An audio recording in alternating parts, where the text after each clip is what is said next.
How to update firmware on Reolink camera. Keeping your Reolink camera's firmware updated is vital for performance, security, and new features. It's often a simple process directly from your app. Let's ensure your camera is up to date. Open your Reolink camera, open your Reolink app and go to the main dashboard. Tap on the gear icon or the ellipsis next to the camera that you want to update to access its settings. Inside the camera settings, look for System or Device Info. Tap on it and then find Firmware version or check for updates. Since you don't have an access to any Reolink camera right now, you just have to follow the steps that are mentioned here.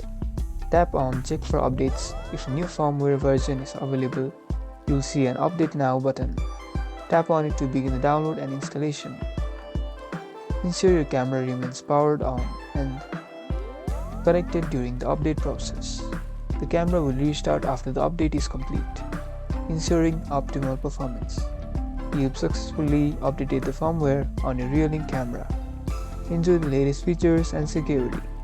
Like and subscribe for more Reolink maintenance tips.